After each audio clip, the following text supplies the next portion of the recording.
Hey, everybody, and welcome to the show. I'm Sarah Kate Bazant, and you guys should be more like Harry Potter's parents. They're good wizards. And dead. I'm Alistair Stevens. In a world filled with 50-year-old men punching each other is no place for children. And I'm Vinton Bannon. Hello. I know what you're whispering about. SEX. I'm not a baby. And today on the podcast, we are talking about The Runaways, the complete volume 1, issues 1 through 18 by Brian K. Vaughan and Adrian Alfono.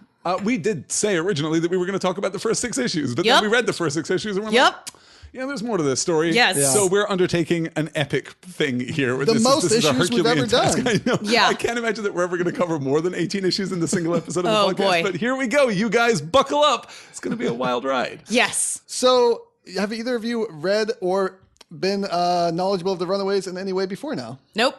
Not at all? Not at all. Not at all. Not one a thing. single iota. That's fascinating. I've read this first volume before. This is all that I've read, but I've thoroughly enjoyed the first 18 issues. I've talked about this a lot and wanted to do this comic book since we started the podcast. Here we are, almost a year in. We're finally doing it because of the Hulu adaptation, which I haven't seen yet. I haven't seen either. It's fantastic. I wanted to reread everything before I went and caught up with the TV series, but I'm now very interested in doing it. I love this book, you guys. This is like the perfect blend of superhero drama, like Marvel continuity, kids, like a good, strong ensemble cast. It's not, I think, a perfect book in terms of the characterization in particular, but it's really strong. And this first volume has just a knockout twist. The turn when it comes is one of my favorites in comic books, period. Really well done. So good, For sure. So Vinton, what's your history with Runaways? Well, I have actually picked it up issue 1 when it hit stands. Wow. It was right when I was getting back into comic books. When I was in high school, I'd moved back to the city.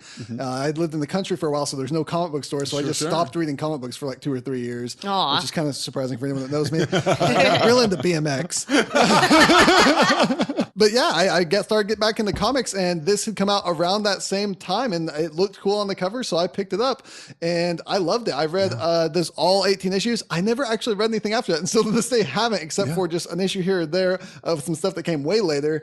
But there's a whole second volume, and I never even dived into it. Yeah, I've never touched it. I know some things about it. I know that Victor Mancha, who we've discussed previously here on the Excelsior podcast, shows up in the second volume, and there are some other characters who are around. I've seen some stuff about the various tie-ins, because of course Marvel can't go more than 25 minutes without a crossover event that's going to involve every single character you've ever heard of and a bushel full of characters that you've never heard of. So I know elements of those stories, but no, I've never read any of that stuff. But this first volume is a knockout. Yeah, it's a real interesting comic for Marvel. This is a book that breaks a lot of superhero comic norms.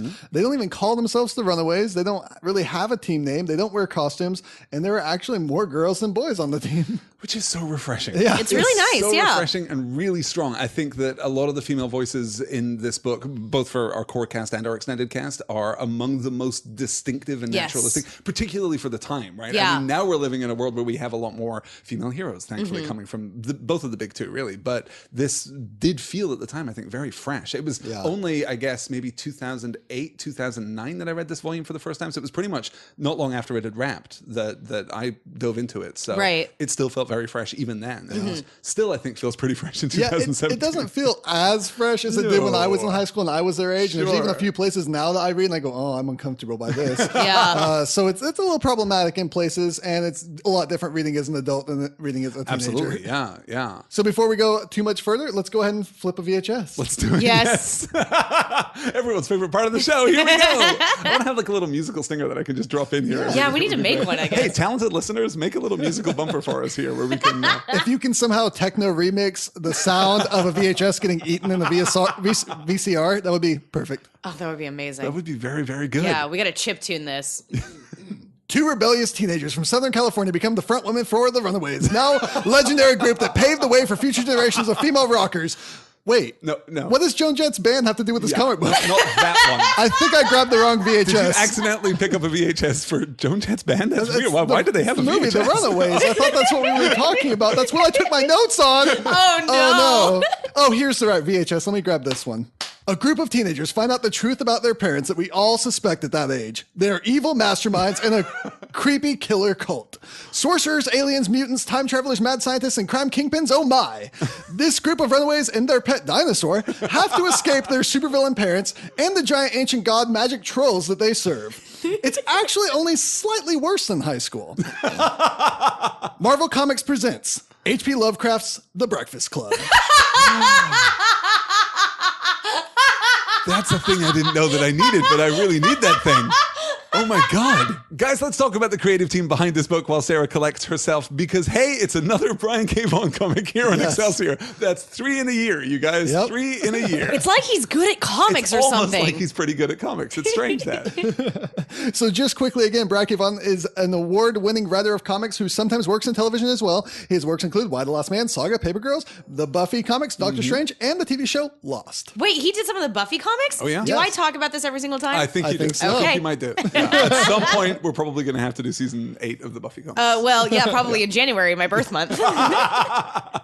So on pencils, we have Adrian Alfona, which I hope I'm pronouncing that right. You know how I am, guys. Who we briefly talked about on our Miss Marvel Volume 1 episode because he does the art there. Yep. Really started his comics career here, though, co-creating the Runaways with Vaughn. He is known mostly for this and Miss Marvel. We also have a guest artist on issues 11 and 12, Takeshi Miyazawa, I would assume. That sounds right. That sounds right to me. An artist who has worked on multiple Spider-Man and X-Men titles for Marvel. Nice. That's not the art that I associate with Runaways. Yeah. I really like that art. On inks, we have Craig Young, an inker who has done a lot of work for Marvel, mostly recently on X-Men Gold.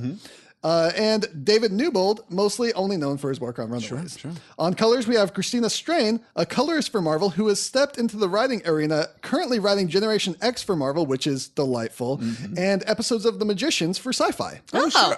Which is a series that I hear really good things about. I really like the books. really good things too. I couldn't get into the show, but I only gave it a small chance for the first couple episodes, so I need to try it again. I've tried the first volume once and bounced off it pretty hard, but that I don't think is a reflection on the quality of the book. I think that's just something that I'm going to circle back around to at some point. It's a really delightful, more adult take on like the Chronicles of Narnia. Yeah. Also on colors, we have Brian Reber, a pretty prevalent artist who mostly works for DC, Marvel, and Valiant Comics. On leathers, we have Randy Gentile, Chris Eliopoulos. I'm hoping that's how you say that. Paul Tutrone. And on covers, we have Joe Chen, an artist known for doing art on Buffy seasons 8 and 9 comics. I knew this. Okay, yes, the covers looked very familiar to me, and now I know why. Very, very good. And very, very good. Very good. And also known for doing the art of the Fable video game series. Oh, really? Yeah. Huh. And guest art cover artists for issues 11 and 12, Joshua Middleton, known for co-creating Marvel's NYX series. Which is a series that I need to go back and read. We usually don't say the editors on these things just because if you start naming off every name, we'll be here all day. But the editor on this one is worth pointing out, C.B. Cebulski, who just became Marvel's editor-in-chief a couple weeks ago. Which might actually date this podcast very specifically, because as of right now, we still think that C.B. Cebulski is going to be Marvel's editor-in-chief. That may not be true in a couple weeks, you guys, because there's been some controversy. There has been. That I don't think we should talk about. But no time, actually. Yes. That's not what our podcast is here That's for. True. One day when we go into an industry podcast, we might bring this up. If you want to hear a little bit more about it, you can probably check out Read Brave, because I might talk about it there, where I talk about comic book news. But no time here. Let's dive into some background history of this comic, which there's not much, because all of these characters were created for this comic. Yeah.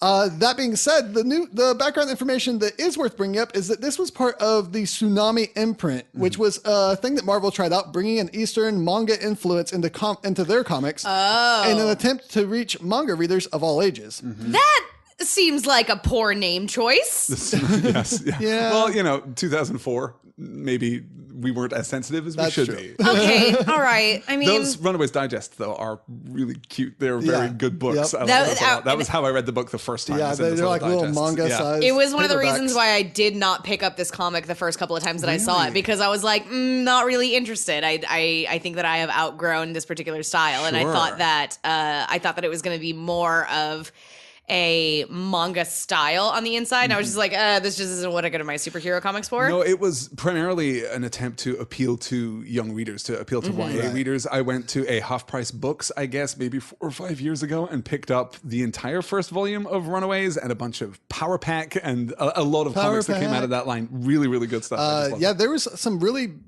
bad comics that came out of Tsunami, but there were also some really good ones. That's where I discovered Scotty Young on his artwork for the Human Torch series that happened then. There was a really awesome Wolverine series called Snicked, where they actually got a Japanese artist and writer to make that whole comic. That's cool. And then there were some really bad ones like Namor and Mystique. I don't think was very good. Wow. There was a really good one called Sentinel, where a kid finds a destroyed Sentinel and rebuilds it and makes it like his fighting pet friend thing. And I remember that. Yes, a fantastic one. The X-Men version of the Iron Giant. Yes, basically, yes, absolutely. Tsunami imprint didn't last very long, but the Runaways stuck around. Mm-hmm. A few quick facts and trivia. Alex Wilder's parents are named after Brian K. Vaughan's parents, and Molly Hayes is named after his little sister. Aw, cute. The artist, Adrian, based Old Lace's facial expressions off his pet dog. Old Lace is spectacularly expressive in the course of this book. All animals are dogs in movies and comics. It's all, every horse in every Disney film is a dog. Yeah. One of the things that's hinted at in this volume, but I think is addressed more deeper in other volumes, is that the Pride controls the West Coast, and that's why you actually don't see very much supervillains or superhero action over on that side. It's mostly kept in New York because they're controlling everything. Such an interesting idea, right? Yeah. Is that also why the West Coast Avengers aren't a big deal? Or specifically a C-grade team? Yeah, no, I think that's exactly it. Marvel has had a tempestuous relationship with the West Coast. I think the last time we tried to do stories on the West Coast seriously was during the X-Men San Francisco era, which... We do have Hawkeye happening there right now with Kate Bishop. Yes. And it's Yeah.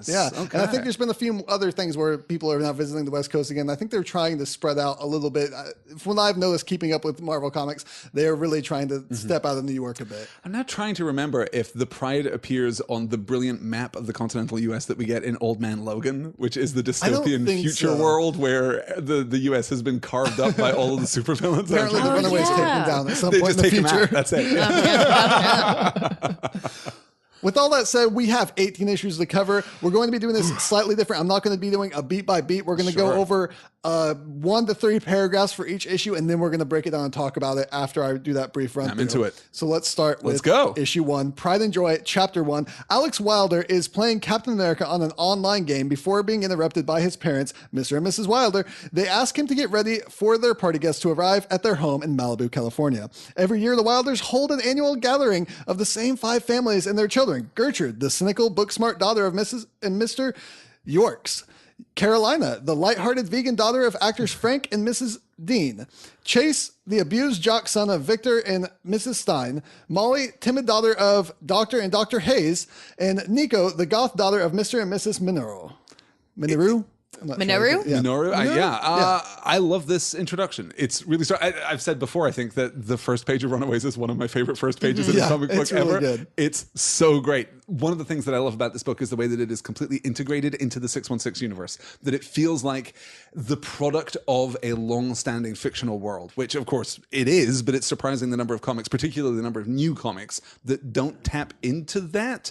We talked about this a little bit, I guess, when we were talking about the first volume of Ms. Marvel. And that Ms. Marvel feels like a book that could only happen in, the wake of 50 years of Marvel history. Right. True. It's really strong. Sarah, how did the first page grab you? I feel like I raised your expectations for the first page pretty sky high. Were you charmed by I thought it was cute. Yeah? Yeah, I know. I thought it was cute. I think that it works. Yeah. Yeah, good. Yeah, I love that first page. I love that Alex is playing a Marvel MMORPG. Yeah. Not to get too spoilery here. I know you're going to get spoilers, but we get a nice hint right here at the beginning. I won't say toward what, where Alex's dad says, I know you think I'm a monster, Alex, but someday you'll understand that everything I did was done out of love. Ooh. So I kind of like that. That's like a first beat to a story beat that you'll get toward the end. Yeah. So after all of that, the families arrive at the Wilders mansion. The parents head to the library while they send the children into the game room. Alex leads the other kids through a secret passage he found to spy on their parents, who they find dressed up in strange outfits, calling themselves the Pride. The Steins set up some kind of device. The Minerus use some magic, and Alex's father stabs a woman in the stomach, thanking her for her sacrifice. Nico lets out a scream, which alerts the Pride to the kids' location behind the two-way mirror. That's some good comic structuring right there. That's it's intense. It's a lot for one issue. Yes. Yeah, it really, really is. What do you guys think of this setup? Do you care about these characters? Because the hardest part in introducing a new ensemble cast is making the reader care about each of the characters. Right. Are there any particular standouts for you? Does anyone work particularly well or fail to work particularly well? Molly fails to work for me. Okay. Molly is supposed to be about 11 years old, and she's written as though she is 8 or 9. Yeah. Now, granted, the only 12-year-old I know is often mistaken for like a 16-year-old because she's a little mature for her age. So maybe I'm not around like the average like 11, 12-year-old.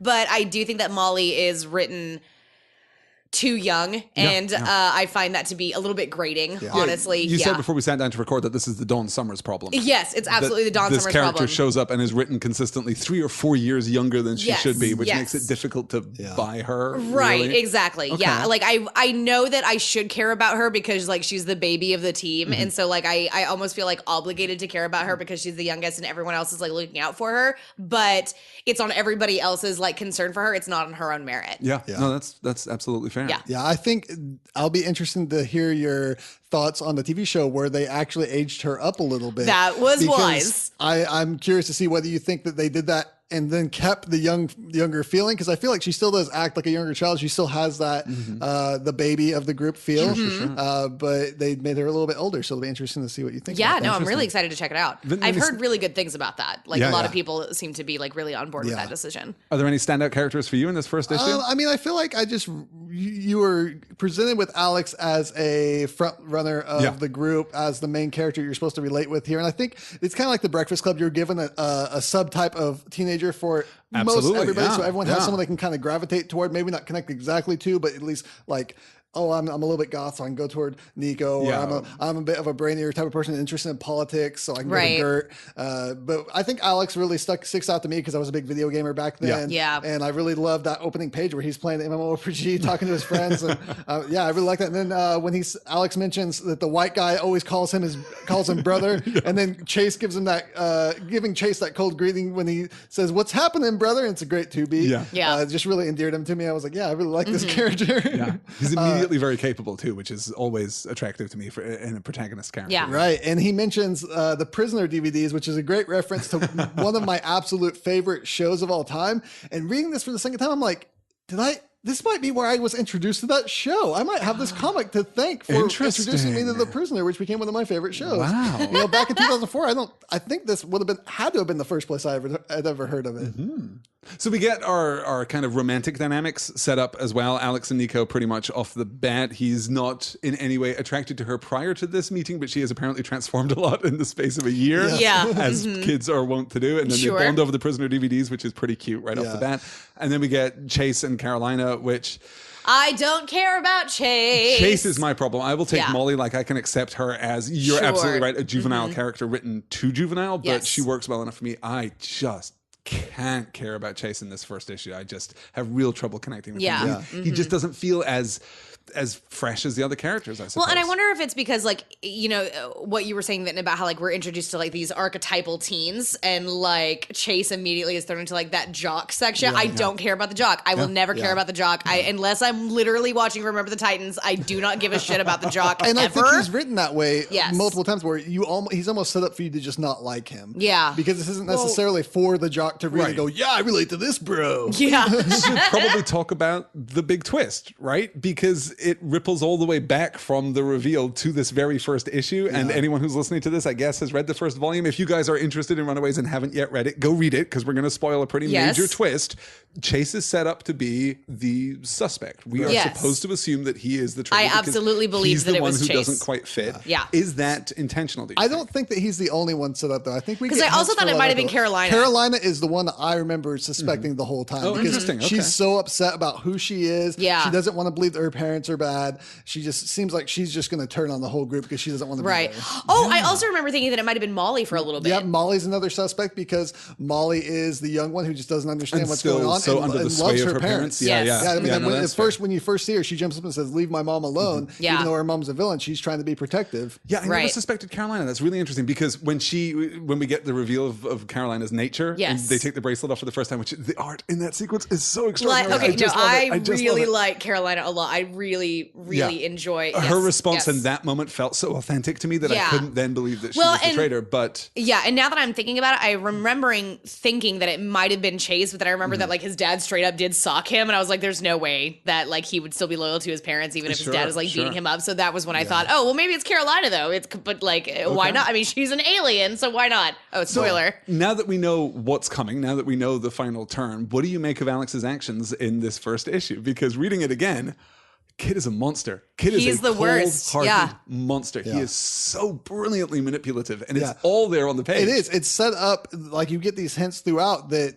he doesn't necessarily have a superpower, but you get this hint that his dad is actually really smart and a brilliant strategist, and that he developed that from, or he gained that from his father. He is also a brilliant strategist, and that's how he's able to set up everything. Which goes to show that the greatest superpower you can have in the 616 universe is being smart. That takes us to issue 2, Pride and Joy, Chapter 2. Beginning where we left off, the Pride think the noise that they just heard was just the psychic residue from the sacrifice, but decide that's a thing. Yes, I guess that's a thing. Possibly that's a thing.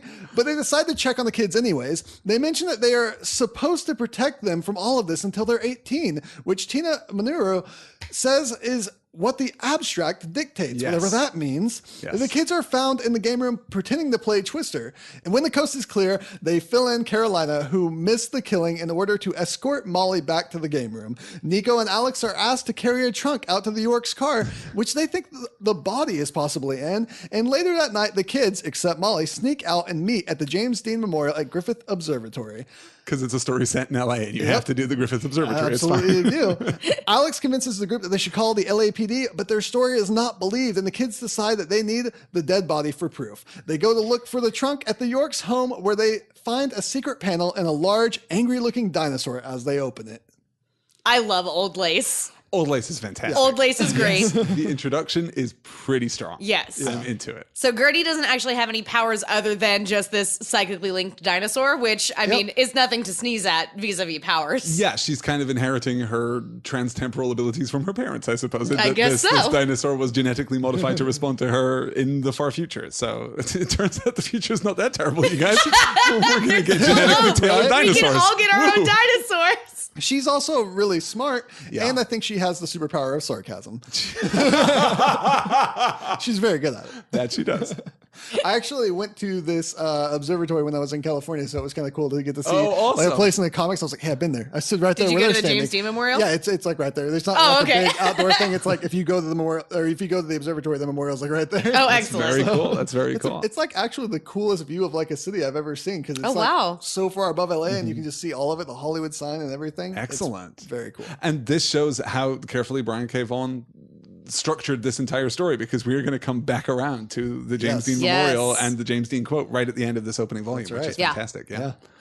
All of that takes us to issue 3, Pride and Joy, Chapter 3. Chase attempts to attack the dinosaur with no avail, but the creature becomes docile at Gertrude's command, and we find that she has complete control over it. Then a holographic image of the Yorks materializes and reveals that they had left the creature as a protection for Gertrude if they had ever died.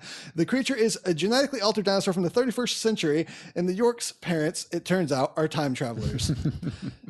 I keep saying the dinosaur, as we mentioned, its name is Old Lace. From this point on, I'm going to call it Old Lace. They also find the Pride's sacred book, the Abstract, but they learn that they will need a decoder ring to interpret it. Which you can get in your box of Cheerios. Yeah, box of Cheerios. Yeah. This is an old-time radio show. It sends you a decoder ring to tell you that you need to drink more hot chocolate. The group leaves Old Lace and heads to Carolina's home, where they find a clue that leads them to remove her medical bracelet that she has always worn. In doing so, reveals she has this luminescent form and can fly. The kids think she might be an alien. She's so beautiful. Like, it's gorgeous. It's amazing. Really I adore it. I really like Carolina. I love that. I mean, immediately from the jump, whenever she sees Nico, at the Wilder's house, she's just like, oh my God, Nico, you look so hot, blah, blah, blah, blah. And it's just like, you're gay though. And I'm into it. Yes. Yeah. And also just like really open and really also just like really sweet and like super genuine. Soft spot for playing characters like that straight. Like it would have been so easy, and I'm sure so tempting, to make her the mean girl archetype. Yeah, where she would, that's the other version of the popular girl that you get in fiction, and I would have been exhausted by that. But this version of Carolina, it's just so good. I adore her. Yes. Yeah. We end our issue seeing a police lieutenant named Flores contacting Alex's father to inform him about his son's call to the police station. Dun, dun, dun. Which is a really great beat. I love the way that this is structured because it works very well in issue 2, where we make the phone call because that's a smart, responsible thing to do. And the guy's like, no, call the Avengers. They have a hotline. He's like, I know. I've been ringing it every day since I was 8. Yeah. What? It's just a voicemail machine. It's so good. Like, we know from Spider-Man Homecoming that I guess Happy is just fielding all of those calls. I guess so, right? Yeah. I mean, it's just Jarvis on that. Yeah. Right. Except in the 616, Jarvis is actually a guy who's answering the phone. Right. I really like the cut from Gert talking about her last pet, how her parents told her it got out, but she knows that she locked the gate to Old Lace following them as they leave her house, but she obviously didn't lock the door to get the dinosaur in. Apparently she lost her last pet because she didn't lock the gate. That's good, because I mean, like, I get that you're supervillains. That's no reason to just kill a potbelly pig. Right. No, it's a Unnecessary. threat to your scheme to dominate the earth. No, I think Well, okay. could have been a super pig. We don't know. Crypto the super pig. I also really enjoy Alex and Chase referencing what it's probably Smallville, maybe the animated Superman show, where he starts saying, "Oh, maybe this is like Krypton," and he says, "You've been watching way too many WB shows," which this reference would work really well if the WB was still, or if the CW was still the WB because of Supergirl and all the DC shows we have. Yeah, now. it would work. Anything better now? Yeah. This takes us into issue 4, Pride and Joy, chapter 4. After being alerted by the police minions, Alex's parents realize he is missing. The kids decide they need to go get Molly from her house, but they stop by Chase's house on the way. In his parents' workshed, Chase finds robot gloves called Fistigons. Pretty great name. It's a good name. Really good word. Yeah. And X-ray goggles. His parents, along with the Mineros, find them and start a fight. Chase's father takes him out with a shock, but Carolina unleashes her power and Old Lace shows up to help. Nico's mother tries to stab Nico with her magical staff, but is absorbed by Nico. The kids escape in Chase's van to go get Molly, but on the way, Gertrude's phone rings. It's the Hayes and Yorks standing around Molly's bed, and they threaten to kill Molly unless the teens surrender. I was astonished the first time that I read this that we got to this point of open and outright conflict so quickly. It happened really fast. It's really quick. Which, like, I actually quite enjoy because, like, if that hadn't happened in fiction, then it's like, okay, well, not only are these supervillains, they're also terrible parents. Well, this is like, it. This is it. Everyone in this book is smart and everyone in this book is competent. And that raises the stakes immeasurably. It's a really strong approach to storytelling and exactly what you'd expect from Brian K. Vaughan. Right. There's a quick scene here where when Alex's parents find that there's just a mannequin head in his bed, he's not actually in his bed, his mom says, "What is our son doing with a male mannequin head in his room?" And his dad says, "How the hell can you be concerned about that?" And that seems like a really weird insinuation. Are you that worried it's a male mannequin head? It's in the lettering, right? Like, I don't necessarily... It's like weird and bold and like italicized. I don't necessarily love that emphasis. Why does he not have a female mannequin head? That's a lot more normal. Every normal teen boy in LA. I've noticed before when reading comics that, like, you'll get like words that are like bolded like that or italicized like that, but it doesn't necessarily, like, if you read it like that is like a word with more emphasis, it doesn't mean anything. Like, it makes zero sense. So I don't know why that happens. It's really weird. That a lot with writers who are more familiar with other media, because lettering in comic books is so relatively limited. Like, that's all you can do unless you're doing something really ostentatious with your coloring or with your layouts or whatever. That's all that you can do to offer emphasis. Yeah. And that emphasis is still very ambiguous. And sometimes a writer can't communicate that voice as purposefully as you might like. And then you get, the Stan Lee problem where it's every other word, every proper noun, everything. Yes. No one talks like that. It's fine. It's Captain America walked in with his shield here into Avengers Tower with the Hulk. That's how I've always read the comics. Could you just narrate more comics for me? I'm into that. That's great. Very into it. My favorite thing about this whole issue is when they show Molly sleeping that she's cuddling with a stuffed animal version of the X-Men Dupe. And I now know what I want for Christmas. Listeners, we have a P.O. box. Please, somebody make me a stuffed Dupe. I have a question. Is it about Dupe? Because we really don't have time for that. Don't. Oh, man. We can talk about X-Static someday, though, and about how Mike Allred reimagined the X-Men in the best possible way, and how Dupe speaks an alien language that can be translated, but Wolverine's one of the only people that can actually understand him. And he holds together the Wolverines, when Wolverine's running the school, the Xavier Mansion, by himself pretty much. He's an amazing character. No time. Sorry, we got to go move on. What? Every answer just yields more questions. So many more questions. I never get anything answered on this show. Also, he beats a demon by playing the bass, and the demon says, "No, not the funk." It's great. Okay, wait. No, all right, no time. All right, let's go. Come on. That takes us into issue 5, Pride and Joy, chapter 5. The Steins and Yorks watch over Molly Hayes as they wait for the rest of the children to show up. Turns out they're bluffing. Molly wakes up and saying that she isn't feeling well, and her mother thinks it's just puberty, so she soothes her daughter back to sleep in a trance. The kids decide to assault the Hayes residence and extract Molly. Alex and Nico then discuss the plan, and Nico kisses Alex. Rude. Like, seriously, rude. Not the time. Not the time. No time.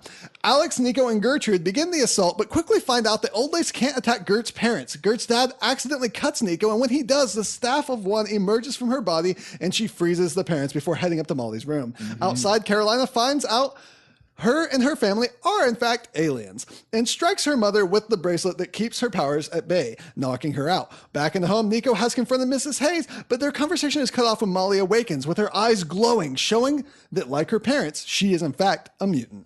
Nico knocks out Mrs. Hayes with her staff, and Molly stands up in a rage, yelling, "Get away from my mom!" It's another great closing page. It's a really good beat. Yes, and all of this stuff with Molly, I love and I adore. Yeah. I don't super duper love the my tummy is hurty. Like, come on, you're 12. Just your stomach hurts. Come on. Like, I know that you just woke up and you're not feeling good, but still.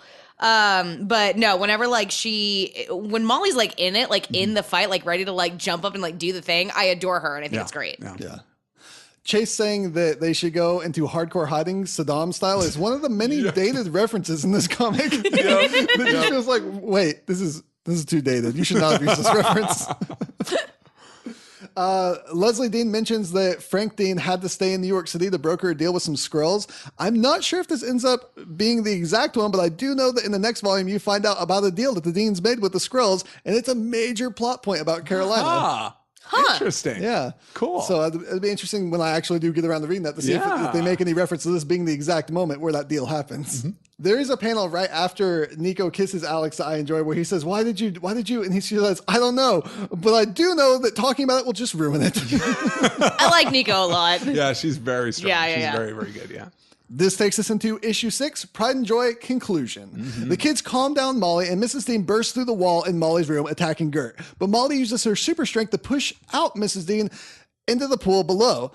Nico and Alex pull her out so she won't drown, finding the decoder ring on her finger. As they escape in Chase's van, Alex tries to translate the book, but the ring only works with some of the words. Alex's father calls and informs the kids that they are being framed for the girl that they murdered and are wanted for kidnapping Molly. It's all over the news, all set up by their parents. Later, the parents find a note left behind by one of the kids saying that they are still loyal to their parents.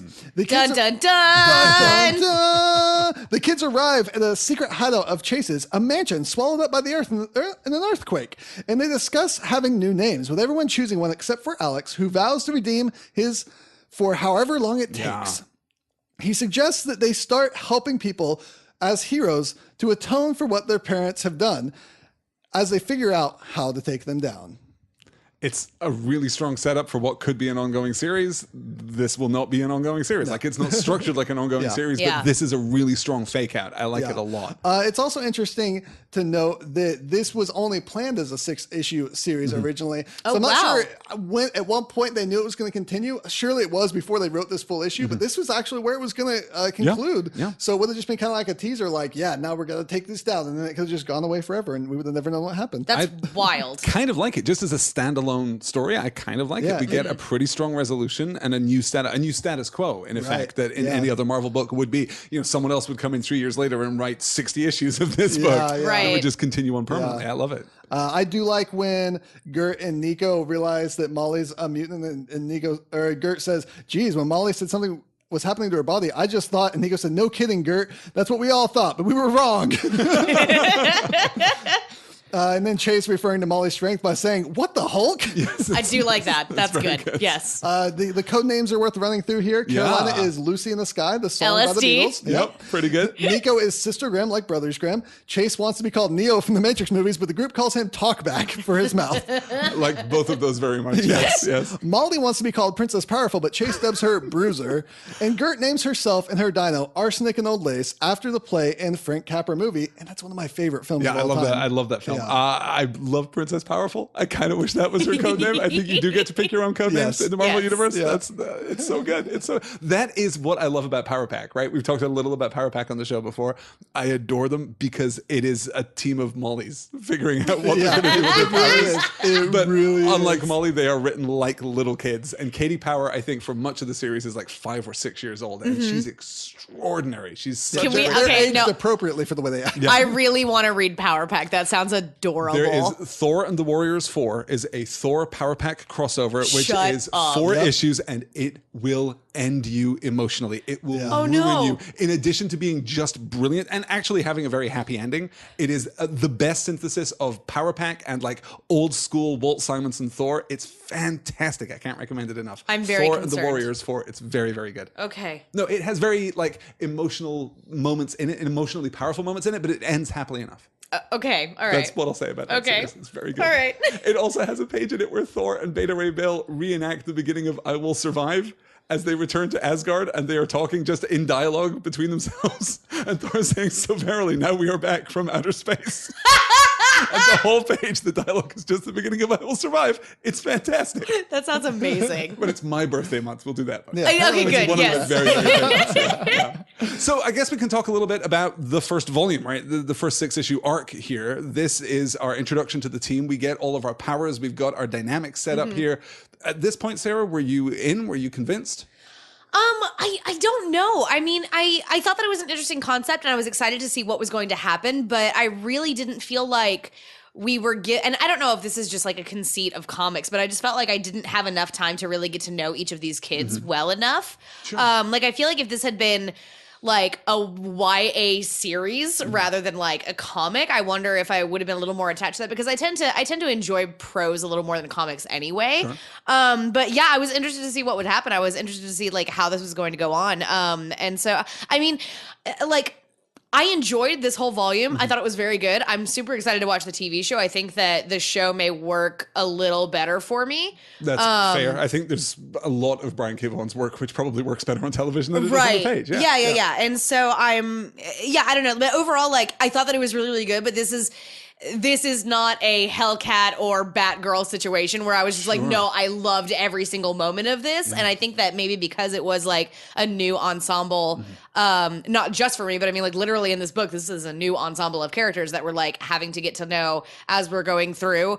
And generally, like, I love ensemble casts, but I also have a lot more time to get to know each of them. Sure, and, no, that's completely fair. This moves fast. It does. Too. We really don't waste a lot of time, which I do appreciate, but then I do feel like you lose some of the just ability to get to know everybody and get to know like who they are and what they're about, really. Then you're an X-Men fan. Yeah. We've been introduced over the years to a handful of new teams and a lot of new kids with superpowers. Yeah. How does this sit for you alongside, the introduction of the New Mutants or the introduction even of the original X-Men heroes? Yeah, I mean, I think looking back on it, it's not quite as nostalgic as the New Mutants is for me, but I was the perfect age when this came out. So when I first read this, getting the Prisoner reference, I think I bought the Prisoner DVDs after that first issue because these were month to month, so I didn't have anything to do for a month after issue 1 came out. So I got those Prisoner DVDs, and I was like, well, if this is any information on how this series is going to go, I'm all in. Oh, right. Because that became one of my favorite shows. And then they reference Arsenic and Old Lace, which is already one of my favorite movies. And so I was like, yeah, I'm all in. And I was that age. They had a pet dinosaur. I felt like I was one of these characters. Like I could easily fit into this comic book with these characters. It wasn't Captain America and Iron Man. I mean, I could always relate to Spider-Man too, but there wasn't a ton of younger heroes. New Mutants being one group that I could also relate to. But here, I mean, you just definitely get that teenage angst. You get that feeling of, when you're a teenager that you think that your parents could be villains because they just never do what you like. They always embarrass you. You're always mad at them. Yeah. And here, oh, my parents are villains. What do I do? And it's like, this is an interesting conceit to think about as a teenager myself. That adolescent thing that, Nico kissing Alex is just as important as the fact that our parents are supervillains. Yes. Right. Everything is raised all teenage emotion are at that, level 11 melodrama. When you're a teenager, everything is the most important thing right then in that moment. Yeah. I really like the way that that's drawn out. And I'm not sure that Brian K. Vaughan is pitch perfect with his writing of the teenage characters through the book. And as we've discussed, he falters a little bit, I think, with Molly from time to time. Yeah. But that core kind of sensibility, that tonality to this book just totally works for me. I adore it. And this was a pretty early work for him. He's gone on to do much more amazing things and a lot better job since then. It should also be noted that this first volume really blows me away.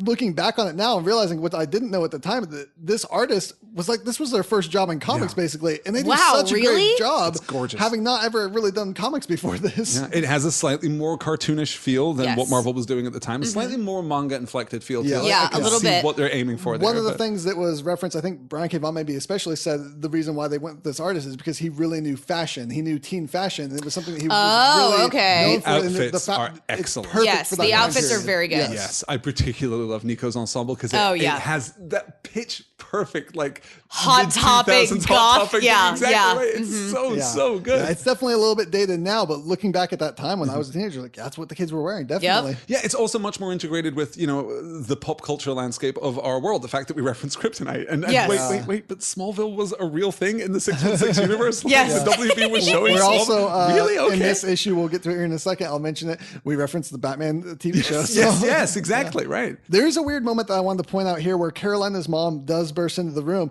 and she says some really awful things. I was like rereading this. I was like, geez, what the heck is wrong with this lady? She says to Gert, she calls her a pudgy little troll woman. And then she says, if you move, I'll pop Gertrude like one of her blackheads. And she says, I'd rather not kill anyone, but this overweight nerdling was the one child that the Pride was always considered expendable. What the heck? First of all, it's absolutely deplorable. Secondly, Gert is not really drawn that overweight. No, but I really, if we imagine that this is, the metaphor here, that what we're really dealing with are Gert's feelings of like alienation and not fitting in, that's her character archetype, which it absolutely is, that as a bookish girl, she's on the outs. Anyway, as a nerdy girl, she's on the outs. As someone who in 2004 would reference arsenic and old lace, there aren't that many of us around at the time, right? Particularly not when you're supposed to be 16. But I think that, it's absolutely odious. It's a great stroke of characterization for Carolina's parents, but wow, it's tough to read now. Definitely so. But right after that, we get Molly shoving her out through the wall saying, just be nice. And I'm like, one, you tell her, Molly. And two, image captured for my favorite response on Twitter from now on, which works on like 90% of the tweets out there. Just be nice. Just be nice. Yes. Perfect. Yes. Starting to come around on Molly there in that moment. Sure. We also get that moment where Alex tries to address the kiss again. And he says, I know this probably isn't the right time. And she says, I agree, Alex, this isn't the right time. Yeah. You're like, there's some teenage drama for you for sure. Teenagers. A little awkward. Teenagers. And then we get the moment where they find the cave, Chase's cave here. And Gert says, holy stupid ideas, Batman. Nico says, actually, isn't this where they shot the exteriors for the Batman TV show?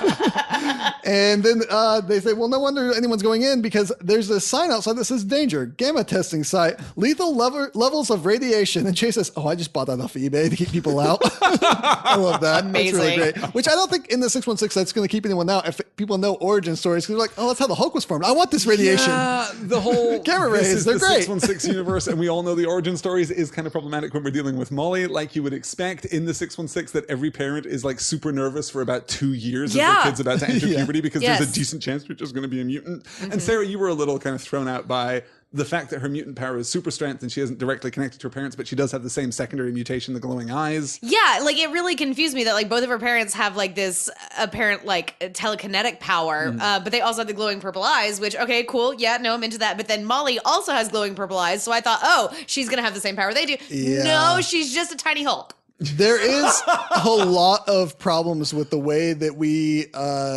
canonize how mutants have children and what their children's powers look like. Sometimes they're the exact same. Sometimes they're different. Sometimes they don't work on their parents. So if you have you could shoot fire for some reason, that doesn't hurt your parent because they're related to you and your powers disqualify each other. The Summers kids have the Summers kids. Scott and Alex Summers, their powers don't affect each other. Yeah. So that's interesting. I don't think there's any actual hard and fast rule on what it looks like for mutants to have kids and what that affects. Well, I mean, it's all narrativium, right? It's just loosey-goosey, whatever we need it to be. For each story on its own. Mm-hmm. So this issue ends with all the teens standing. I think it's a good end to the volume. Mm-hmm. They're all standing there posing for the camera saying, I hope I die before I get old. I thought it was great. No, I really, I do think it's cheesy, but I love that as a, damn the man, teenager rebel thing. I was like, no, I'm into that. Thrown at an uncaring sky forever kind of thing. I'll die death first. All right, kids, settle down. In their little hideout.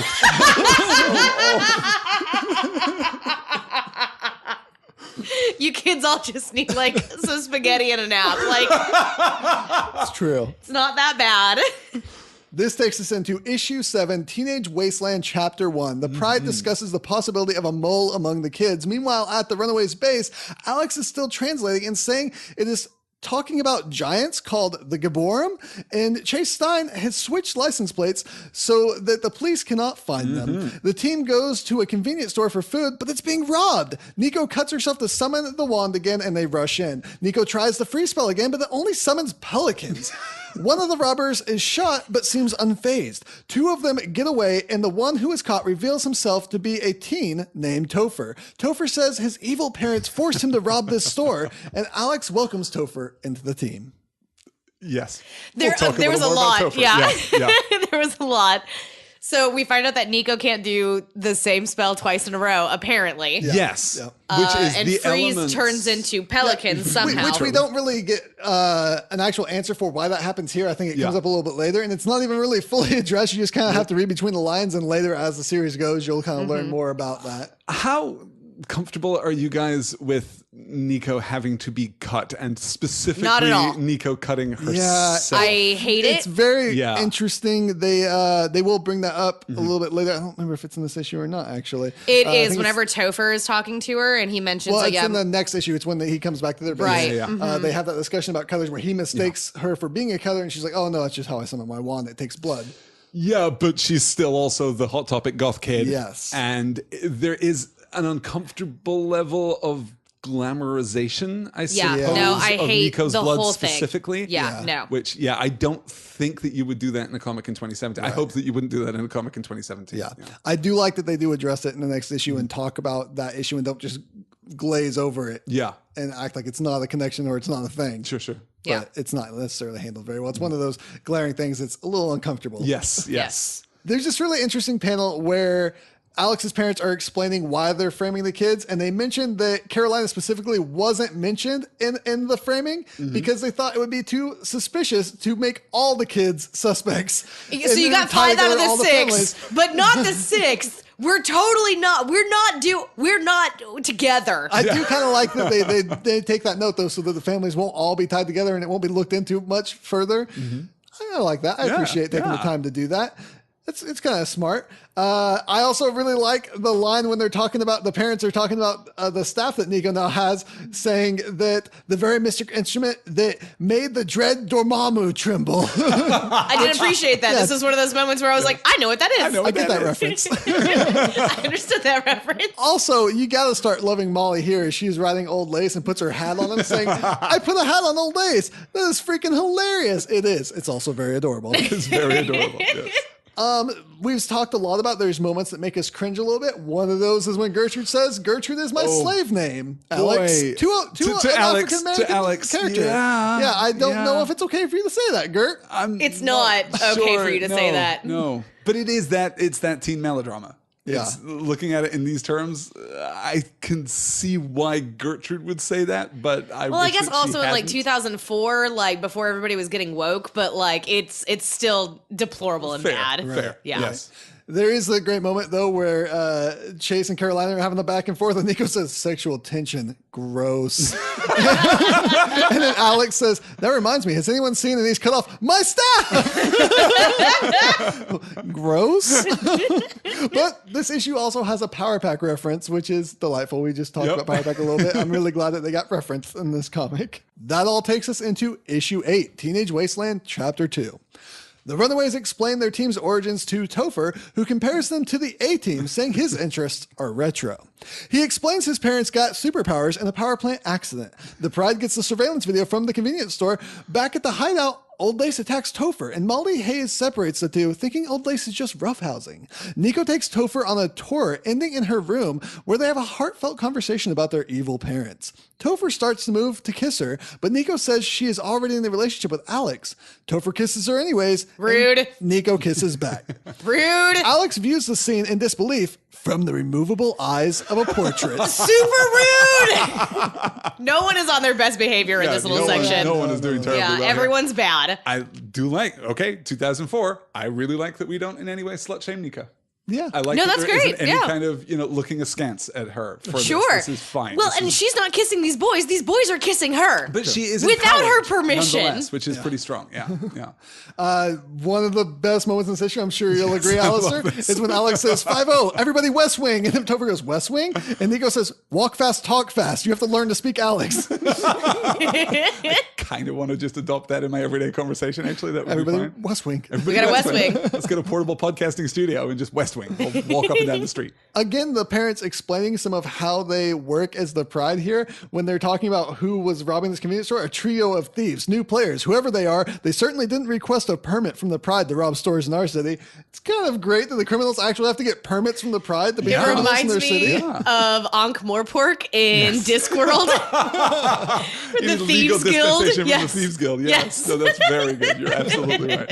And it does play into that idea that this is why there just aren't superheroes on the West Coast. 'Cause Yeah. The Pride has got it on lockdown. Yeah. This issue really is the one where Molly shows herself to be the most perfect cinnamon roll, where she's talking to Topher and she goes, Is that an earring in your eyebrow? Are you in a band?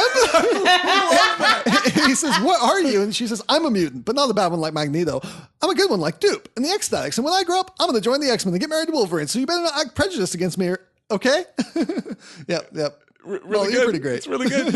Yeah. I am super creeped out by Topher when he asks if Nico is doing things in her room when she doesn't want anyone else to see. Gross. That really bugs me. Yeah. Rude. I mean, I get it. Their teenagers, probably something that he would say, but as an adult now, I'm like, no, not okay. I don't want to read about that. The conversation between Nico and Topher about cutting, as we mentioned, seems like this had to have been talked about at some point. I'm glad that they did bring it up. It still doesn't mean it's handled very well in the comic out overall. Right. Topher does turn out to be a creep, kissing Nico after she says no. And this is followed up immediately by Alex being a peeping Tom creep. So no winners here. Just creeps abound among teenagers, turns out. Thank goodness for Molly. Yeah. Perfect little Molly's sweet cinnamon and roll. innocent. Yeah. This takes us into issue 9, Teenage Wasteland, chapter 3. Nico tells Topher kissing him wasn't right. Alex interrupts and Topher leaves. Alex explains he saw the kiss from a secret passage, but insists he was trying to be protective, not trying to spy on her.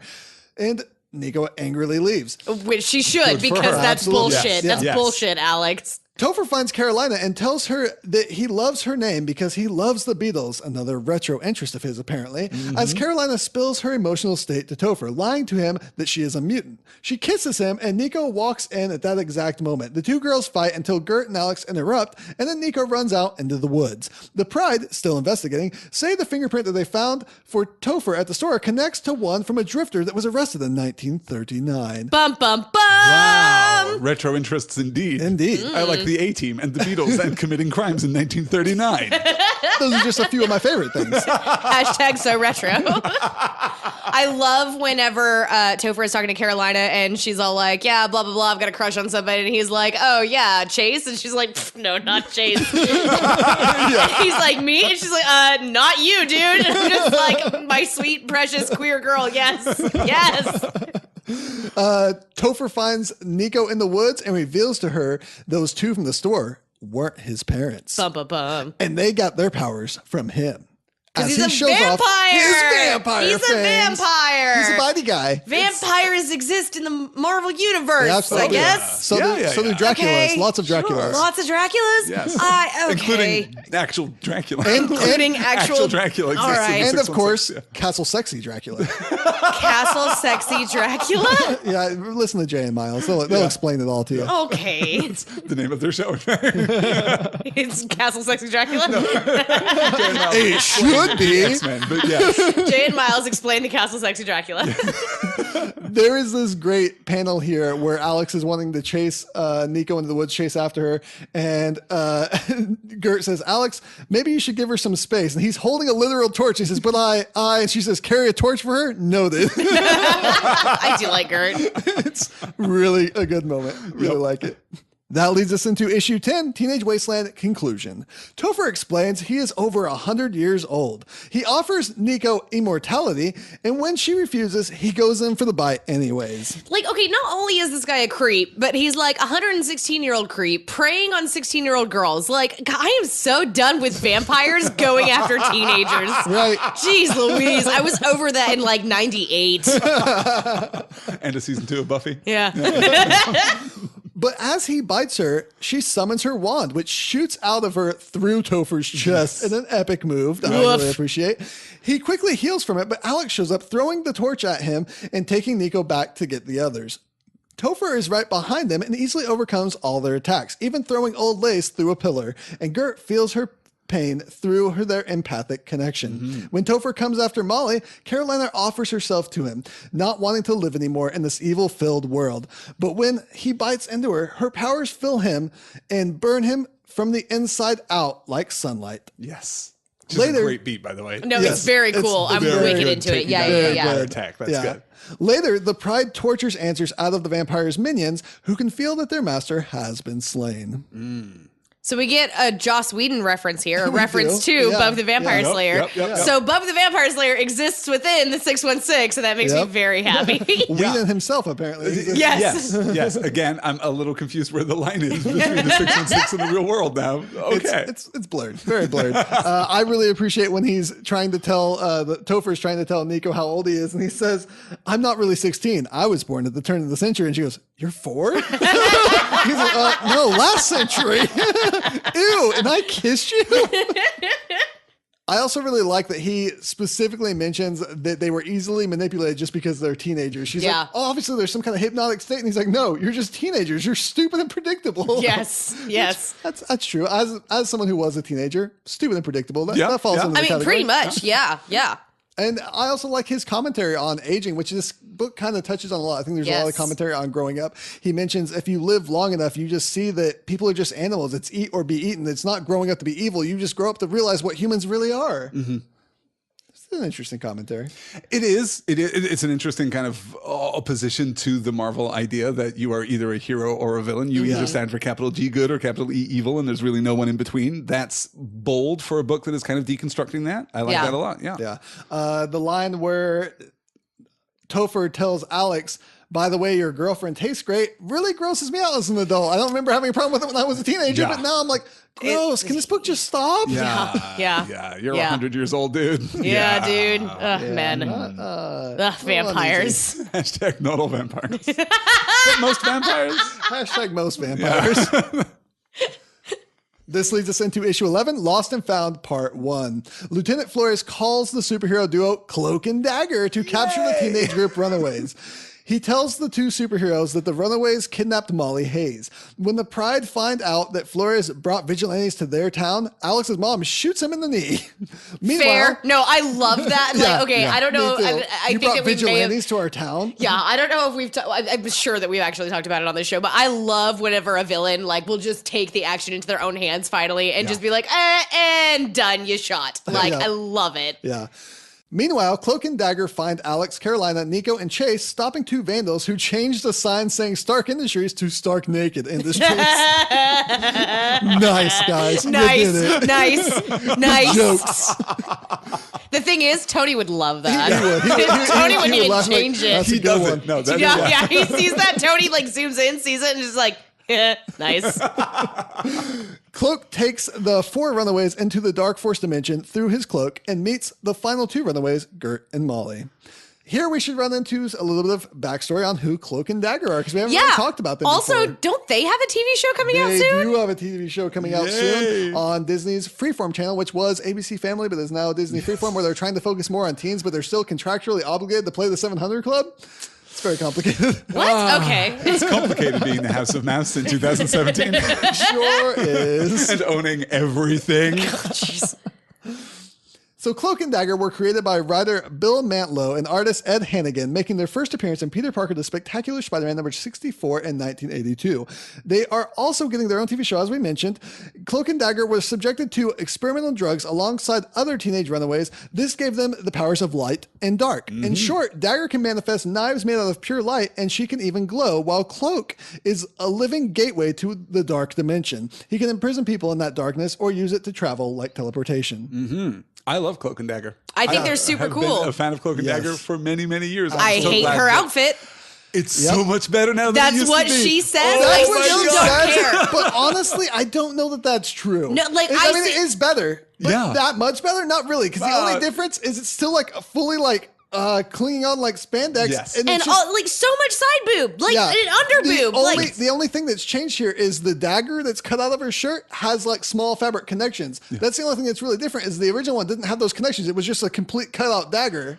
There are versions where that cutout dagger is most of her outfit, though. I mean, there are some Witchblade-looking character designs for a dagger outfit. And like I get it, but like I still hate it. Like, just make it a different color. Someone is going to do a really great version of Cloak and Dagger, and I'm really looking forward to that. I hope that it's Kevin Water. Other versions of it where the dagger's not even cut out; it's just an image on. The Yes, that's all it needs to be. Yeah. There's no reason. God, it just, Cloak and Dagger was one of my favorite parts of, and they played a very, very small part in Secret Empire. But there's a part where New York, the specific part of New York is covered in a dome to keep them out, and the power's cut there, so there's no light. People are just like dying because there's villains still in there killing everybody in the dark. No one can see to get food. Everyone's dying basically, and Dagger is having to illuminate all of this part of New York City to protect everybody, to keep them safe. So she's up there, and Doctor Strange is trying to enhance her powers, and she's dying because she's just using all of her powers to make sure. Because if she lets the light go out, all sorts of innocents die. Yeah. So she's just like exhausting herself to the point of death,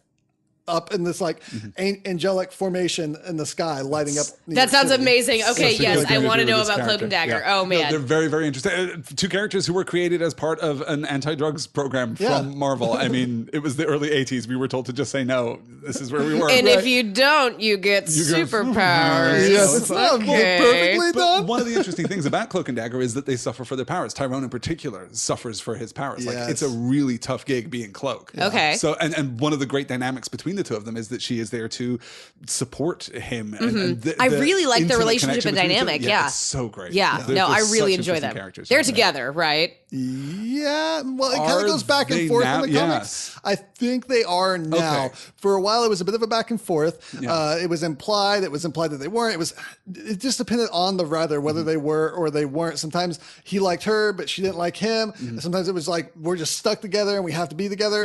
Other times it was like we are actually in love, deeply in love, madly in love. We're the perfect couple. I've seen at least one version where she was super into him, but he is so tormented by his power. Oh, okay, that I cannot love. It's really good. It's a great character. Cloak and Dagger, one of the funny things about them is they refuse help from everybody because they're constantly being offered help, especially by the X-Men. Every time they show up, Professor Xavier's like, let me train you, let me help you. And they're like, no, this is our burden to bear. Goodbye. Like, wait, you're miserable and people are offering you help left and right and you refuse. What is going on? Well, apparently she's like best buds with Natasha, which I'm into. That's the costume evolution that we need. We need her to pick up Bobby Morse's outfit too. Yes, we do. Yes. Everyone in Nat loves a blonde. Which we mentioned about the drug thing, about how this gave them superpowers. This gets mentioned here, and I really appreciate the quote. So wait, you're telling me that drugs turned you into superheroes? That can't make you popular with the parent groups. I do like that we also see that they're smart enough to know that there's something up with this. Cloak says, odd, in our experience, adolescents are rarely abducted by their own kind. And Dagger says, and typical runaways don't take off in groups, not unless they have a similar experience with seriously messed up home lives, abusive parents, and stuff like that. Nail on the head. Very strong, but also ties into that idea that teenagers are stupid and predictable. Yes. And, Cloak and Dagger have had a lot of experience in this area because this is their expertise. They try to help runaways. Yeah. I really enjoy that the runaways go on patrol to do the superhero thing, and all they can find are vandals. They're like, I guess this is what we're going to have to stop because no one's robbing anyone. Because LA is under lockdown. It's very good. Absolutely, yeah. Yeah, if they were in New York, they would have a much easier time of this, I think. And of course, they fight when they meet up. It's the Marvel way. Alex even calls it out saying, don't you see what this is? Two groups of superheroes meet, have a stupid misunderstanding, then fight? This is a routine. This routine was old when we were born. We don't have to. Yeah, maybe don't flag that so much if you're then going to play it completely straight. Also, okay, yeah. It's true. And I appreciate that Cloak here mentions that when he consumed the four runaways into the dark dimension, he can actually tell that their souls don't have any stain of blood on them. They haven't murdered anyone, so this story can't be completely true. So here they start to think maybe there's something more to this. Yeah. And that's when Molly shows up with her delightful superhero suit, adorably with a security t-shirt. Yeah. She's got like dishwashing gloves and like a towel tied around her or a blanket and like moon boots. Yup. Someone somewhere has cosplayed as Molly Hayes, and I want to see it. It's yes. I'm surprised that everyone doesn't cosplay as Molly Hayes. Oh man, I know what I'm doing for the next live show. That takes us to issue 12, Lost and Found, Part 2. Molly, Gert, and Old Lace engage in a fight with Cloak and Dagger, and Molly uses her super strength to pull Cloak's cloak off, which he didn't think was possible, rendering him helpless. When Cloak and Dagger realize the disguised girl with Gert is the supposed kidnapped Molly, they listen to the kid's story. Dagger restores Cloak, who returns the rest of the runaways. Dagger says she is friends with Black Widow and will get the Avengers involved against the Pride. Unfortunately, the mole among the kids calls Flores and warns him, giving him Cloak and Dagger's location. Molly's parents find them and mind wipe the event from their minds so they won't contact the Avengers or even remember what happened. Yeah. Yeah. It's frustrating when that happens. It is. The reference to Black Widow is another nice tie-in. Yes. Like, you really get the sense here that, this is a world in which the Avengers operate, but there are like a handful of them and they're very far away. Yeah. And Also, there is a story somewhere of Natasha hanging out with a team of female superheroes, and I need that very, very, very, very, very badly. Yeah. Marvel, hit us up. Yeah. Please, I have so many ideas. And Excelsior cast on Twitter. There's a moment where Old Lace goes to attack Dagger and she says, problem, my powers don't have any effect on animals, which I didn't think I knew that about Dagger. Yeah, I don't remember that being a deal, but I like it because there's a sense in which Dagger's powers are connected to like hope and are connected to, like illumination in a broader sense. Right, and obviously working the mean streets of New York, I don't know how many animals she comes up against. I was just about to say, I don't think this Cats, situation has ever really come up that often. Maybe it's been mentioned in the Cloak and Dagger comic somewhere that I just missed or forgot about, but I can't imagine that happening very often. Now I want to find out if her powers work on the Spider-Man Rogues Gallery, who, as we know, get their powers from animal totems. They don't. Jamie Krasinski just wrote some bad comics in the 90s. Yeah. I really like this moment where Cloak's cloak is gone. He returns to his stutter, which he has, and as a normal human. And Molly says, "I'm sorry. I thought you were a monster. I didn't know you were a stutterer." Just sweet little innocent Molly, like, "Oh my gosh, you're not a monster." This works for me. Yes. And he does stutter, and she says, "My mommy's a speech therapist. Maybe she can help you."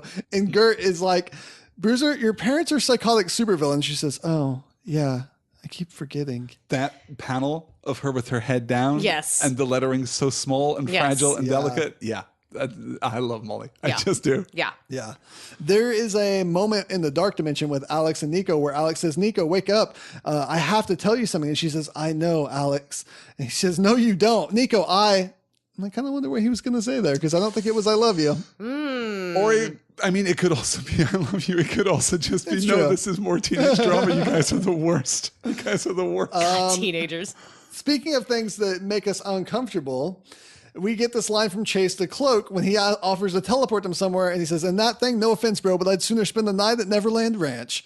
Once again, dating the book and an uncomfortable line. Yeah, no, really bad. Yeah, no, really very bad. Yep, don't like that at all. And even in 2004, even in 2005, I guess, by the time this issue came out, that's not a particularly timely reference. It's gross, it's bad, it's bad, it's gross. Real bad. Yes. Now, speaking of really good lines, actually. Yes. We end this issue with the Cloak and Dagger saying goodbye to the kids. And Molly says, thanks. It was awesome to meet you, Cloak and Dazzler. And she says, my name is... I hate this city. Which, that was the line that made me think, I think I would really, really like Dagger. Yes. She's very good. Also, we should definitely read a book with Dazzler in it for you, Sarah. Yes. Hang on. I know this has come up before. I always go, Dazzler, and then you two cackle and say no time. Yes. Dazzler is a mutant-powered pop star. In the 616. She's great. She's just great. She's primarily, I don't even know what the closest thing would be because she's been Gem around and the Holograms? So kind of similar. Gem and the Holograms disco star. Yeah. Kind of disco. She got her own little graphic novel back in the day about getting her own movie. Yeah. She has music-based light powers. Yes. It's very interesting. There at one point, some really awful stuff happens to her and she becomes very punk rock. I'm not a fan of the awful stuff that happens to her, but I really love her punk rock transformation where she becomes like super vicious and she's like just real Joan Jett-like. Yeah. It's pretty awesome. Okay. All right. Cool. Someday we'll get to it. That leads us into issue 13, The Good Die Young, Chapter 1. A week later, the Runaways are realizing that the Avengers aren't coming. Alex has made some headway translating the abstract and tells everyone the origin of the Pride. 20 years ago, their parents were all pulled together by the Gaborim, giant, powerful, anthropomorphic beings who desire to return Earth to its original pure state. They formed the Pride, whom they instructed to bring the soul of an innocent girl to feed on for every year for the next quarter century, giving them the strength to wipe out humanity. For doing so, they would give the Pride the power to secretly control Los Angeles as they see to it. Once the Gaborim were rejuvenated, they would choose the 6 most faithful members of the Pride to survive and rule the Earth eternally, while the rest would perish. In the 3rd year of the Pride, Janet Stein became pregnant. Other members of the Pride also became intrigued with the idea of having children, deciding that perhaps their children could take their 6 places in the paradise. The Pride agreed to tell their offspring of their double lives when they turn 18. As the kids come to grips with this information, a squad of dirty cops, led by Lieutenant Flores, have found them. See, this is where you make the mistake. If you're going to be supervillain parents and you're going to have a child, you tell them from like day one that they are a supervillain, right? You gotta like Malfoy this shit up and be like, no, you're better than everybody else and you deserve all of these things, blah, blah. You can't keep this stuff from your kids. What do you think is gonna happen? What did you think was gonna happen? Oh, you're villains and I should be one too? Okay, yeah, sure. Cool, I have a dinosaur, I'm in. I mean, that would have worked on me. Yeah, no, absolutely. That'd work on me now.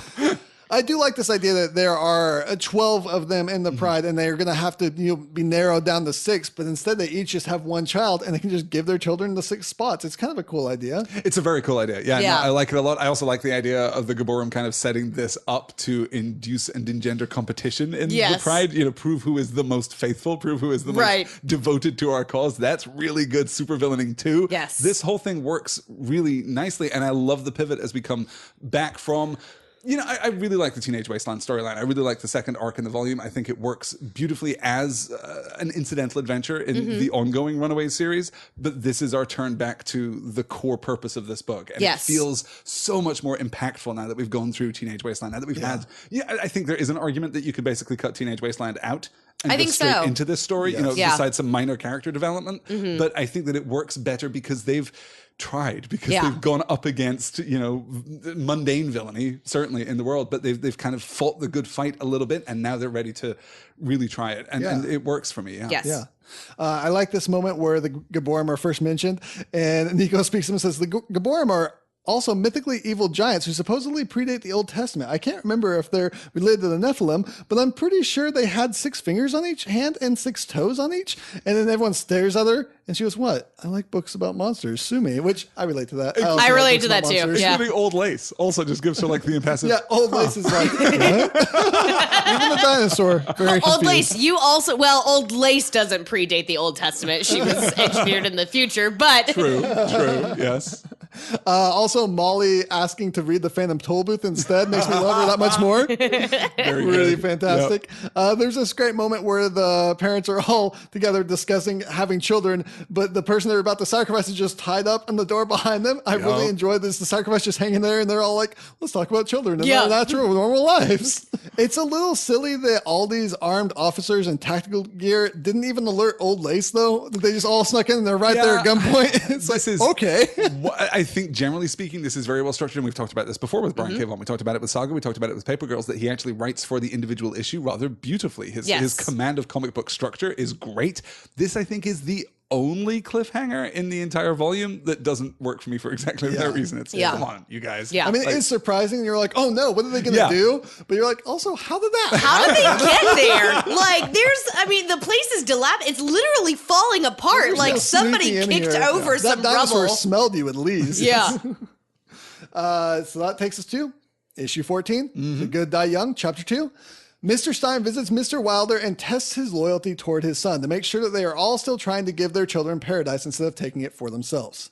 We get a Whedon cut from Mr. Wilder, worrying that one of their agents will get overzealous, to Flores holding the kids at gunpoint and revealing that they were tipped off by a mole in the group. To escape from the police, Nico caves in the hostel using her staff, and Carolina protects her team from the falling rebel while Molly digs out an escape route. Mr. Wilder and Mr. Stein investigate the rebel with a rescue team, only to find Lieutenant Flores. Mr. Wilder shoots and kills the lieutenant, threatening to give the other police the same gift if they cannot find the runaway children in less than 12 hours. This is what you do with your lackeys. Yes. Yep. Yes. The Runaways use the abstract to plan an ambush of the Pride during what's called the Rite of Thunder that night, and they argue briefly about who the mole may be. The Dean and Minero parents plan to betray the other members of the Pride also during the Rite of Thunder and take their own children to fill the 6 spots. Jerks. That's the math of supervillainy right there. There's a brief, small glimpse on one of the screens in this comic of a young Alex dressed as Spider-Man for Halloween. Yes. And it's pretty great. It's so darling. If I can find a image of sufficient resolution, that's going to be the header image, I think, for this week's podcast, because it is just so cute. It is so cute. It's pretty great. There's a moment here where Nico wants to summon her staff to fight against the police officers, but she doesn't say exactly what she wants to do. And she's like, Gert, get your dinosaur to bite me. Get her to bite me. And you can see this worry and this not wanting to hurt Nico, and Old Lace's eyes is drawn so perfectly. Yes, this worry it's in this dinosaur. So well done. Like the text is You're like, I guess I gotcha. And the girl's like, oh, you were just trying to summon your staff? Why didn't you say so? Nico has also figured out here that she can't use the same spell twice. Yes. That's why the pelicans appeared at the store when she said the freeze spell again. I really like that as a conceit for a superhero power. Yes. Particularly according to the rules of magic in the 616. I don't know how you do that on an ongoing basis. Well, she actually runs out of spells in the newest run of Runaways by Rainbow Rowell. She's having to really struggle to find what spells haven't I used so that I can get some magic done here, especially with the Avengers Arena comic where they were put into like a battle royale situation with a bunch of younger Avengers superpowered people, and she had to use almost all of her spells just to survive. I wonder like how specific the spells can be. Well, I mean, at one point, I mean, like, okay, so she says freeze, and then later she says, like, hands off. Like, I'm feeling like, I wonder if it's, like, just the intent, and you can just say whatever you want. Yeah. Freeze, person called Barry on a Tuesday? Okay, yes. I probably won't ever use that one again. Yeah, right. Like, colder, coldest, that's 3.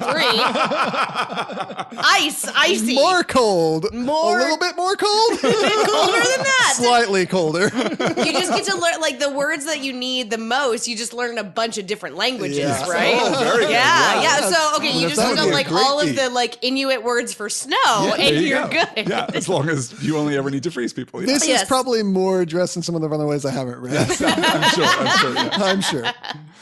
This all takes us to issue 15, The Good Die Young, chapter 3. We learn the Rite of Thunder is a ceremony where the Pride feed the soul of the sacrifice to the Gaborum. The Pride and the Runaways travel to the Gaborum's undersea temple for the Rite of Thunder ritual. A stone guardian ambushes the Runaways, forcing chase underwater while the other Runaways fight to save their teammate.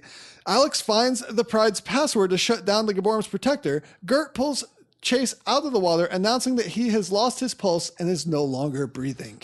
Yeah, it gets real Lovecraft up in here. It gets sure real does. apocalyptic. Are we in Atlantis? I love that. The ancient ones. We get another moment in this issue where Alex and Nico return for another kiss, this time together kissing. Yeah. And I really love Molly again here where she says, ew, they're using tongues.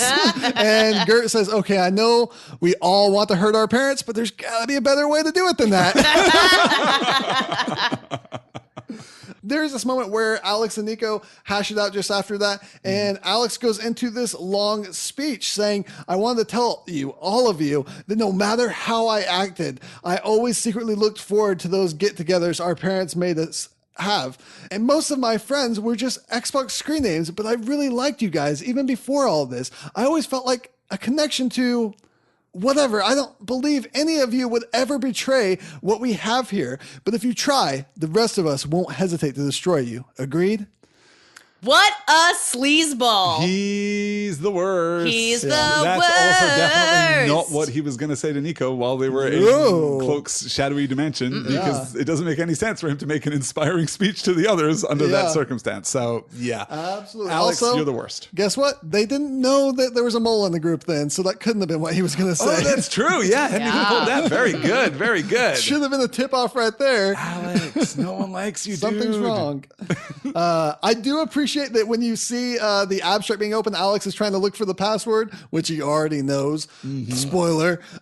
You look, there's a little picture there of the Stone Guardian, and he's giving a little thumbs up. It's pretty. I'm glad that someone took the time to illustrate that into the abstract. Way to keep your sacred text from being too serious. That's the thing about secret text. Like, if it's all just like blood, right, sacrifice, murder, like it really brings down the morale of the group. Up. Yeah. This is the abstract for smile. dummies. They have those little Gary Larson-esque cartoons at the beginning of every chapter just to lighten the mood. It will also teach you how to use Microsoft Excel. It's fine. Hey, I noticed you're trying a blood ritual. Clippy, go away. If Clippy's good for anything, it's definitely dark rituals. I believe that. Pull out the sacrificial knife. Oh my God, Clippy. Moving on to issue 16, The Good Die Young, chapter 4. The group fights over how to help Chase since someone could be the mole and could be feeding them false information on how to help him. Gert saves Chase with CPR and he kisses her. Chase is beat and tells the others to go on and leave him to rest. He gives his goggles and fistigons to the powerless Alex and his switchblade to Nico for summoning her wand. The kids burst in on their parents and Gert commands Old Lace to listen to Alex if anything happens to her. The parents are almost subdued when Nico is frozen and Gert is taken down. Then Alex takes out Carolina and orders Old Lace to heal. Alex reveals himself to be the mole, telling his parents they don't need the rest of the pride because they have him. Alex is a really great villain. Yes. He has convinced all these kids without actually telling them to give their powers to him. Yeah. To trust him as the leader, to say, hey, when I'm not around, Olash, you need to listen to him. Oh, if I'm going to give my fistigons to anyone, it's going to be Alex. Yeah. He's the nicest guy, the leader of the group. He said we should be superheroes. Yeah. He's a master. No, it's very good. It was a really good reveal. Yeah. Did it surprise you? Did it shock you when it came? It did. Legitimately. Great, yeah. Good. Yeah, I remember being completely floored by it when it showed up. I did because not by this expect point, I think I had somehow become convinced that there wasn't really a mole, that there was like a bug or something, that they were being surveilled, and so that there wasn't actually anyone at this point who was feeding information back to the Pride. Right, that was going to be the turn, that no, the Runaways are the Runaways, that they're going to be our hero team, and this is going to be it. But no, the Alex reveal is so stark and so powerful, and the way that it kind of compresses everything else in the story is just fantastic. I like that Alex, I'm sure somebody has called it, but for the most part, I think most people are fooled by Alex, just like the kids. And so it's kind of cool that we're in the same boat as them going, what? Yeah. I've always got a soft spot for that kind of genre literate villain too. Like, what makes Alex so powerful is that he knows superheroes. Yes. He knows the beats and the conventions of the story, so he gets to play them. He knows the world around them and the way in which it operates. It's very, very good stuff. Again, another line that kind of makes me cringe a bit. Expected from Chase here. Then you have the CPR happening and then the kiss and everything between Gert and Chase. Chase says, I think I maybe got brain damage because suddenly you're the hottest chick I've ever seen. Lame. Not really. You're bad. kind of an ass, Chase. Yeah. You're more than kind of an ass. But it is a moment that is saved by Gert, who says, I was reventilating him. Anyone who says otherwise gets fed to my f***ing dinosaur. Thank you, Gert. Thank you for saving the situation. Do like that, yes. There's a great moment when Gert and Carolina are attacking each other's parents. And since Old Lace won't hurt Gert's parents and Carolina's powers are useless against her own parents, they do the old switcheroo. Yep, it's pretty good. And it works really well for me. The last moment, they're like, all right, switch it up. Yep. No, I love that. Jump sides for their parents. Works really well. I love that. Every time I see it in a superhero comic, I like that very much. Anytime it's like, oh, we're fighting our doubles. They know all our moves. We'll just switch. Just switch. Yeah. It's probably fine. Molly gets that great opening line of yours, Sarah. Stop it. You guys should be more like Harry Potter's parents. They're good wizards, and they're dead. And this has one of the best last shots of all the comics, I think, where Alex is wielding all of the other Runaways gear and looking very menacing, very, very menacing, with even Old Lace very terrifyingly stalking behind him here. Yes. And he says, aren't you proud? Yeah, it's very good. It's very good. Yeah. It works well. It sounds like a bit of a cheesy line. You have the pride. He wants to make his parents proud, but he really does. This is the whole reason you find out. And I think this gets dealt with a little bit more later when we find out more of the motivations in other volumes. But Alex is really just wanting to make his parents proud. He really, you kind of see, if you look back, that you don't see that his dad is proud of him. His dad's like, why are you wasting your life on video games? Why are you doing this? And Alex wants to make his parents proud. And that's why he masterminded this. Yeah. Yes. This takes us to issue 17, The Good Die Young conclusion. Alex unfreezes Nico and explains that he actually discovered the Pride's secret lair a year ago and discovered all about the Pride on his own then. He had even found out about the Deans and the Hayes plan to betray the others. The whole runaway was his plan to protect his parents from this betrayal. He tries reasoning with Nico to stick to the pact with the Gaborim so that they and their parents can rule a renewed Earth with the two of them. Nico hits him, stating that she would not be with him even if he was the last boy on Earth. She rushes to Carolina's side, waking her up, and Carolina unleashes her solar fury on him. Alex responds by conjuring up chains based off the same metal as her bracelet that bound her. But Gertrude wakes up and has Old Lace snatch the staff for Nico. Alex holds Carolina hostage with the Fistigons, but Chase has recovered and crashes through the wall with his parents' leapfrog vehicle. The leapfrog is pretty great. It's pretty great. Yep. Nico destroys the Fistigons. Molly grabs the container holding the murder girl's soul in it and crushes it. Yeah. Then the Gaborim arrive, furious that they don't have a soul to feast on. Alex steps forward, taking full responsibility for the loss of the soul to prove himself to his parents, and the Gaborim incinerate him. Mm-hmm. They then turn their murderous eyes on the Pride, declaring that they and their children shall die for ruining decades of preparation. The Pride band together to hold them off so that their children can escape. The Runaways quickly get on the leapfrog and escape before the Gaborim's underwater lair explodes. As they disembark on dry land, Captain America greets them, asking if they have a license to drive that thing. I love this Cap cameo so much. It's very, very good is the thing. Yes, it is. There's a lot that happens in this issue. A surprising amount. It's incredibly dense. Yeah. Yes. But not the end of the arc, because we're Right. actually going to close out properly, which I'm so glad to see. Like, this, I think, is the main reason that we decided to switch up from doing the first arc to doing the whole first volume, is that you need this for closure. You need this to really talk about these characters. There's no closure at 6, really. You just left hanging with so much. Yeah. There's a lot of good things here. When Alex is explaining himself, he says he's showing that he's a brilliant tactician. Rule number 1 of gaming: a good dungeon master always makes his player feel like they're the ones in control, especially when they're not. Yeah. Yep. And then, of course, you have Molly, this great moment where she grabs the box with the soul in it. And she says, you can't take kids and put them in little boxes just because it makes you happy, Mrs. W. It's wrong. And she smashes the box. Yes. Yeah. I love you, Molly. Molly's great. Yeah. You that true MVP. And you're right. That Cap cameo at the very end, that one page, perfect little ending. Yeah. To this issue. You guys have a license for that? No, Chris Evans, we do not. I do love that Chase comes back in and Alex is just clearly like, I did not plan for this. You were supposed to be out for the count. Yeah. Well, you were not supposed to be back. This ruins everything. Yeah. And Chase saves the day. Which is better, Leapfrog or Scuttler? Oh, boy. It's probably Scuttler. It's got to be Scuttler. Yeah. It's close. It's close. But yeah, if we this is a good Marvel equivalent. Yeah.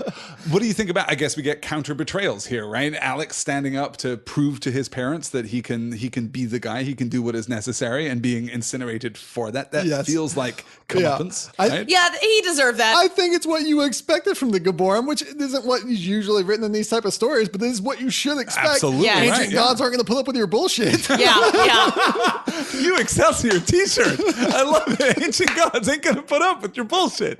Yes. Which is something that the Pride should have thought of stuff. I don't know why they thought that they could just be like, oh, they're going to see which of us are most faithful. Well, we'll just have children and they'll accept that because we're going to make this on our terms. Yeah, the ancient gods are going to deal with your terms. Yes, exactly. You idiots. Ancient gods ain't going to put up with your bullshit.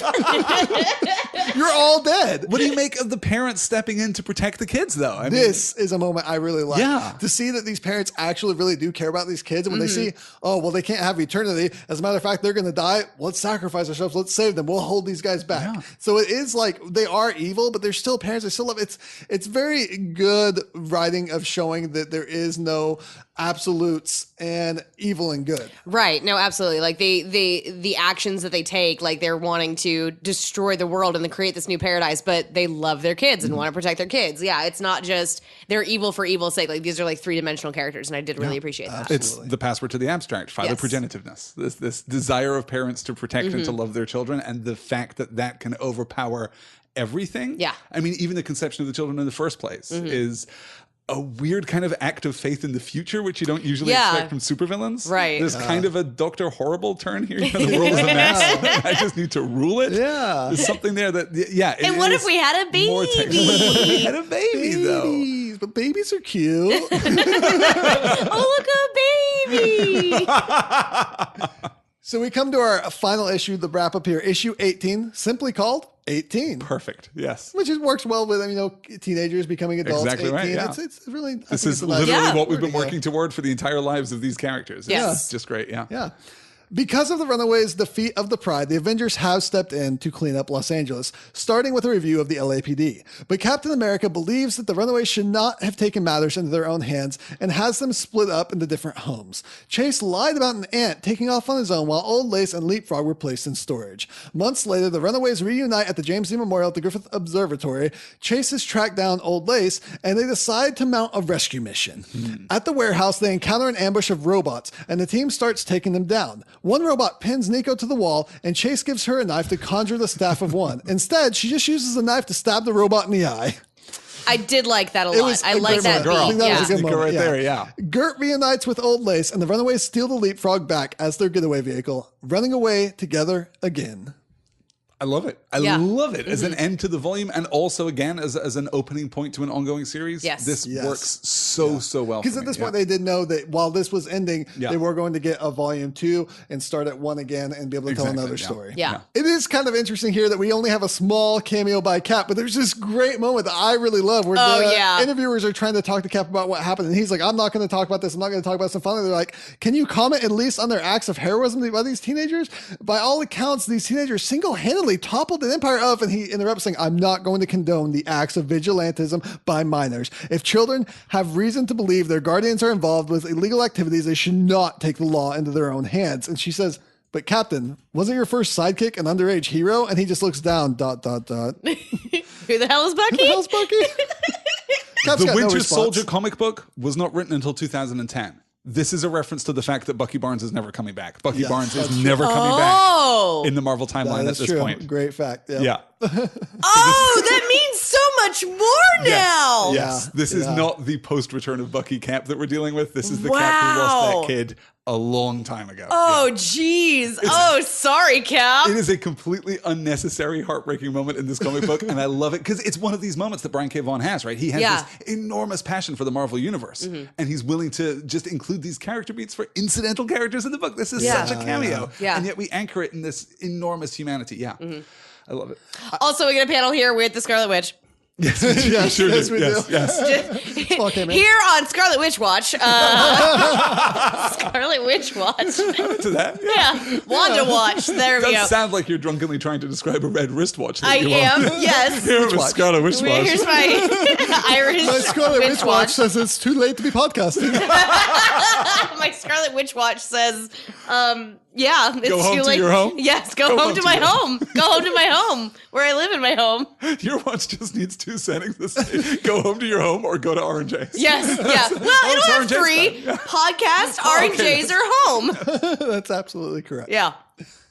I really like that when Chase shows back up here, he's really lost the jock persona. He seems like he's been transformed a bit by yes, all the events I that have happened. love And this he's Chase. a lot better of a character here. I really love him. I care about this guy. I don't know if this story has been touched on at all by the subsequent volumes of Runaways, but I kind of want to know what happened to them in these months. I want to know what happened to Chase. I want to know what happened to Nico, because she has absolutely been transformed by this experience. Right. Too. Yes. And Molly at her school of mutants. Yep. She's like, they're boring. They're not my friends. Yeah. And Molly. There's this great moment where they find the leapfrog ship again, and Gert says, hey, she saved our lives once. And then Chase says, oh no, the leapfrog is a he, thank you very much. We've got more than enough estrogen around here already, which is fair. Cute joke. Chase is the only boy on the team now. Yep. Surrounded by a bunch of girls. Yeah. I was okay with that one. He's bonding with their Millennium Falcon. That's pretty good. Yeah. And interestingly, surprisingly, it does work end with a James Dean Rebel Without a Cause quote from the memorial, which it ties into their location and it does fit what they're talking about. The quote is, I never thought I'd live to see 18. Isn't that dumb? Every day I look in the mirror and say, what? You're still here? Man, like even today, I woke up this morning, and the sun was shining and everything was nice. And I thought, this is going to be one terrific day. So you better live up to it, boy, because tomorrow, maybe you'll be gone. That's a great quote to end this book. It's a great kind of definitive adolescent rebel yell kind of quote to conclude this book. I love it. It's so completely unnecessary that we tell stories about the adolescent experience in the frame of this comic. Yeah. But we do. This is at least as much about growing up as it is about anything else. And I have such a soft spot for those like stories for the quest for identity and defining yourself in terms of community, in terms of society. All of that stuff is so strong in this book. I think it's earned. I'll say that. Hey, you guys, we use a James Dean quote from Rebel Without a Cause, no less, at the end of this book, and it is earned. And I can't think of another example of that off the top of my head. So, and that's the end of our book. Yes. Yeah. Sarah, did you come around on Molly at all? I feel like you've fallen in love with Molly over the course of the last hour. Yeah, I mean, I like second half of the book, Molly. I don't enjoy her as much whenever she's first introduced, but I do like her. Yeah. Not a great introduction, but as we're moving forward, I do enjoy her quite a lot. In the first act. I think we find her and start writing. Yes, absolutely. No, I completely agree. Yeah. Overall, I mean, I really enjoy it. I thought that it was a good book. I thought it was, I would be interested. I'm definitely going to watch the show. I'm interested in that. And then I would be interested to pick up some more issues. I want to check out the Rainbow Rowell run that's going right now. Yeah. Sure. Because I hear really good things. That art is phenomenal. Vinton, you reminded me in the course of this discussion about Avengers Arena, which I'm definitely going to have to go back and read because I want more of these characters right now. Yes, absolutely. We only get a couple of them. We also get the kid from Sentinel, another Tsunami comic that I mentioned. X-23 is in there? Yeah, X-23 is in there too. Yeah. It's basically just Battle Royale, Lord of the Flies, Hunger Games. It is like, said I'm in into text that. That's what Arcade wants to do. So Arcade, the villainous person that's always trying to kill everybody in giant with his death murder traps. worlds. Murder worlds. That's creates amazing. that scenario as an homage to these teenage murder world type novels and dystopian fiction. Arcade living up to the aphorism, be the dystopia that you want to see in the world. Yes. Yeah. That's absolutely that's another t-shirt idea. Man, we got some good ones this time. We definitely do. Why we don't make t-shirts? I don't know. We will. I'm sorry. Remind me. I would like some kind of amazing artist as a co-host who could design some really good t-shirts. Some kind of artist who had just completed a graphic novel, you mean? I can't be too rough on her. She does a lot. She does a lot of amazing things. She doesn't have time for our amazing t-shirts. Sick. So, Vin, how do you feel about this book now, breaking it down like this and looking at it as carefully as we have? Man, I really love it. There's a lot of problematic stuff. I think there's a lot of it that's just product of its time. I know that's not a good excuse, but it is true. I grew up at that time. I knew how it was. Yeah.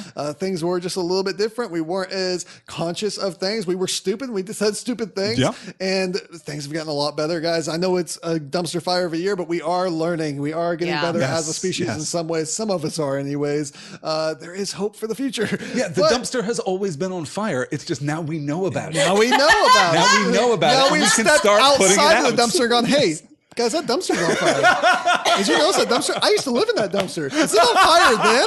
I think it was on fire then. I think that's where I got these scars. Because I was in the dumpster fire for a while. I didn't know I was in the dumpster fire. These things happen. That's your origin story, right? That's my origin story. Born of a dumpster fire. So, Alistair, what were your thoughts after returning to the Runaways and now breaking it down like this? I was surprised actually in that my feelings about the book changed significantly. I always remembered loving that first arc and then feeling a little less warmly toward the rest of the series. Particularly, I never really liked Teenage Wasteland. I never really liked the second arc that much. But looking at the book as a single volume, I've pretty much inverted those positions. The first arc, as much as it is ambitious, as much as it is definitive, it is perhaps a little weak. And I would like some more time with these characters. And Molly is horribly underwritten, or at least inconsistently written in that first part. Chase, I think, is horribly underwritten. Absolutely. Underserved by the narrative. I do maybe feel like there's one too many characters in this book, which is a weird thing to say. But I feel like, if we could just kind of take another pass on this and kind of maybe synthesize Nico and Gert together a little bit. The reason why there's one too many characters is because one of them isn't going to survive the team. That's completely fair. What? Fair point. They want a 5-man band. Very good. Which might not be a classical 5-man band, but it is a 5-man band. They have to have 6 characters, so one of them can turn. The betrayer. The betrayer. I really like Teenage Wasteland this time reading it, not just because of the Cloak and Dagger stuff, though. I love every time that they show up. And then, the final reveal I thought was utterly compelling. I really like the way that the end of the story played out and the way that it dovetails back into the 616. This is really good comics. And it feels almost dismissive to say of Brian K. Vaughan that this is incredibly competent comics, but it is. This is just extremely professional, extremely well-crafted comic writing, and I love it. And the art throughout, I just adore. Just adore it. The coloring is great, and as we've said, we pulled out individual panels and individual pages as we moved through, and it's all very, very good, you guys. I would also recommend Runaways to anyone. This is an excellent entry point into the 616. Like, if you have even just a general pop culture awareness, if you know that there is an Iron Man and a Captain America, then you know everything you need to pick up this book and really enjoy it. So I've been recommending this as an entry point for many, many readers for the last 10 years, and I'm going to continue to do so. And if you're listening to this podcast, surely you know there's an Iron Man and a Captain America. I don't know how you got this far without knowing that. And now you know there's a Dupe and a Dazzler. And welcome. And please explore Dupe. He is amazing. Now, there is a interesting leather in the last issue of this comic, in the leathers page, which we kind of have to go back to 2004, 2005 era, where the majority of us were still not angry at Joss Whedon, where Joss Whedon hadn't become on our blacklist. He actually writes a letter into this comic where they even have to say, this is actually really Joss Whedon up here. This is a real letter we got, because he says, Team Runaways, last issue? What do you mean last issue? What the hell does that mean? Did you type it wrong? Were you thinking of something else? Like maybe Submariner or the Smurfs? How can it be that this is the last issue when the story is so obviously going to continue for years? You're some kind of wrong person. Haven't looked into your fan, Joss Whedon. And they're like, this is great, because Brian K. Vaughan has cited that Joss Whedon is one of the reasons why he got into story writing, because he just appreciated so much of what Joss Whedon had created that he wanted to create worlds like that. And so it's really interesting to see here that his biggest fan loved his comic, wrote a letter in, just fell in love with the Runaways himself at issue 1. I think found it in the comic book store and just liked the cover and picked it up. Interestingly enough, Joss Whedon actually took over writing the Runaways at issue number 25 of volume 2. And while I've never read these issues, I've heard that it's not very good. And it only lasted 5 issues and led to the cancellation of the Runaways. Joss Whedon ruined the Runaways. Whoops. Yes. I can see why. Like, knowing what I know about Joss Whedon's particular voice, coming into a book that is written in part emulation of Joss Whedon's voice, right? This feels like a Buffy ensemble that is put together. To bring him in to write that book is going to feel reductive, I think. And I'm not terribly surprised that that's how that worked out. But while that was the end of volume 2, there had been multiple small stories since then, but we don't really have time to dig into all that now. In September of this year, as we've mentioned, the Runaways got a new ongoing series by author Rainbow Rowell and artist Chris Anka. It is only a few issues in at this point, but it's off to a really good start. The art is amazing. Chris's art is utterly astonishing. Yeah, always. I would be really interested in reading that and maybe returning to it in the future. Yeah, absolutely. A future edition of Excelsior. Maybe we'll skip volume 2 and just pick up volume 3. Maybe so. Boys, what are we doing next week? Next week, we are going to be jumping off the big 2 once again for a movie this time, Hellboy. I'm so excited. Comic created by Mike Mignola being adapted here into a pretty wonderful film. It's a good by movie. Guillermo del Toro. I'd like very much to talk about the David Harbour 2018 Hellboy, but obviously we can't. Lacking a time machine, we can't. We will at some point. But we're talking about the 2004 first Hellboy movie. I'm super into this. I love this dumb movie. No, If I you love happen this to dumb have movie a too. time machine, we do have a P.O. box. We do have a P.O. Box. P.O. Box 36092, Oklahoma City, Oklahoma 73136. You can mail us stuff. You can mail us comic books. You can mail us time machines. Or Please. anywhere between. Thank you. Those are the two polar ends. Right, exactly. Yes, either a comic book or a time machine. Exactly. And whatever is small. Oh, and a Is stuffed dupe, please. A dupe that is stuffed. Sewn for me. Is it Thank bigger you. than a comic book? Is it smaller than a time machine? We will receive that thing. So next week we're doing the 2004 Hellboy movie. The week Yes. after that we're going to do the first volume of Lumberjanes. We're planning all of this out, you guys, because Yes. you know the holidays are coming and we're going Yes. to take a week off. And then the following week are coming. we are discussing an all-ages Marvel adventure. We are going to discuss Marvel Superhero Adventures, Frostfight, !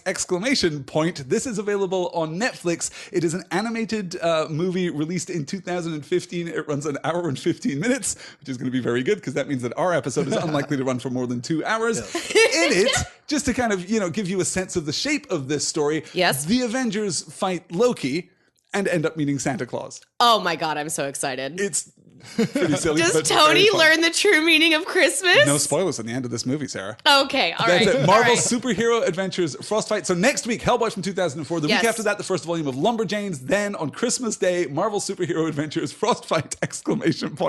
I might be spoiling my flip to VHS, but I'm going to rename this A Miracle on Yancey Street. Yeah! Sarah, take us out of the show now that it's I would midnight. love to. Yes, it's so late. You can find us on Twitter at ExcelsiorCast. You can find me at Elsa Grab the Salt. Also, I did write a graphic novel for the month of Yes. November, and you can find that. Just head on over to my Twitter, and I've got a link to that. It's only $5 or more, and it's also a story about love and identity and finding yourself, and also floating robot cats. Yeah, and It as is someone who has astonishing. read over 700 issues of comics this year, I can say with a somewhat expert opinion, it's very well done. Thank I you. haven't read anything like that number of comics this year, and I also could say it's very, very good. Thank you. We will also, at some point very soon, put that up on your website, sarahkatepezant.com. You Oh, have a yes, website. we will. Remember Yeah, that? hey, don't go to that. It's not done. That's, Soon, yeah. if you're listening to this in the future, maybe check it out. Maybe check it out. now and Yeah. mail us your time machine. You should do Yeah, that. then it's all good. I'm at Paper Bullets. You can find me on Twitter over there where I tweet about things from time to time. Vinton. I am at Fleshy there, where I talk about comics exclusively all the time, always. And if you want to talk about comic books, you can get on Twitter, talk with me about comic books, and check out my other podcast where I talk about comic book news and what's happening this week in comics at Read Brave. You can find that on the Graphomania Podcast Network at graphocast.com, graphocast.com. That's it. Thank you guys so much. We will talk to you next week. I'm Sarah K. Bazant. I'm Alistair Stevens. And I'm Vinton Bain, and I'm a mutant, but not a bad one like Magneto, a good one like Dupe and the X-Stacks. And when I grow up, I'm going to join the X-Men and get married to Wolverine. So you better not act prejudiced around me, okay? Okay.